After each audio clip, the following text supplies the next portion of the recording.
Entire town shuns me and my mom, so I completely destroy its economy. I grew up in a conservative little town in a conservative rural area heavily dominated by religion. This makes people put great stock on moral purity and appearances.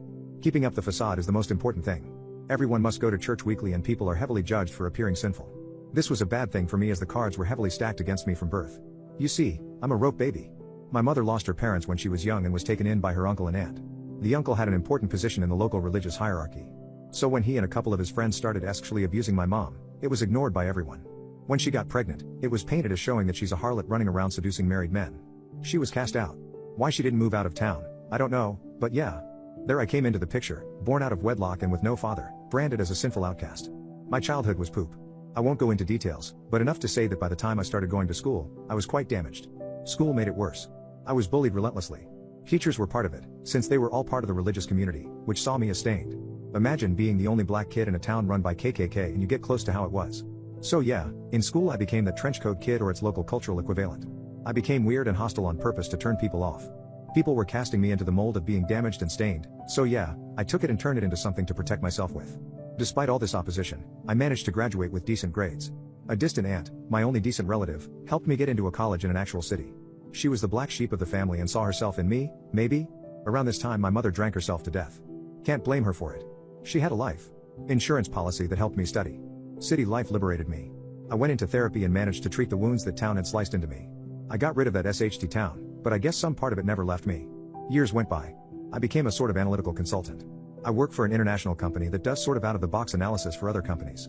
I won't go into details to protect my identity, but we assist in solving all kinds of situations. Well, in my line of work, I'm sometimes called in to help downsizing operations. This sucks. I feel for the people who get fired, but if I wouldn't do it, someone else would. A couple of years ago I got an assignment to go into 3 different factories and assess them wholesale, then come with a suggestion on which of them to move abroad. My hometown was among those 3 factories. You see, the SHT town I grew up in was one of those one smokestack towns like we say in my country. There was one factory and some agriculture, everyone worked in those jobs, like 60% of people in the factory. Rest of the economy rolled around supporting the factory and the people working there. Most of the people were looking forward to nothing but a job at the factory after getting out of school. The religious community running the town ran the factory as well. The big shots in the community tended to be bosses in the factory. This meant that the factory wasn't run that well. Promotions were based on holiness, not on merit or skill. The trip back to my hometown was glorious. Most people didn't recognize me at first. The chubby outcast had become outwards just another corporate drone. I inspected all the paperwork, listened to all their speeches and lies, and audited the processes. In the process I dropped hints and finally they got who I was. The factory people threw a party for me then for the old time's sake.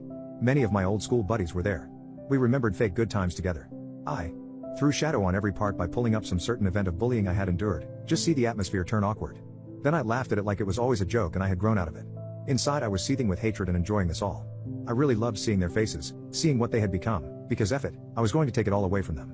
In the end they seemed relieved, believing that they were lucky it was me doing the audit, that the hometown boy would protect them. After my visit, lasting a couple of days, was over I cruised around the town in my rented car, just to see how the people lived and to remember what it was like. My state of mind was something close to intimate arousal. I had never understood why people pursue positions of power, but yeah, now I understand. The rest is, as they say, history. I wrote a really scathing report, documenting every little flaw and mistake ever done in the town plant. I didn't need to lie or fabricate. I simply took things that existed and polished them till they looked even worse than they were. The factory was shut down and in the following 3 years, the town died. No business venture ever came to replace it. Substance use and alcohol use spiked, as did crime and domestic violence.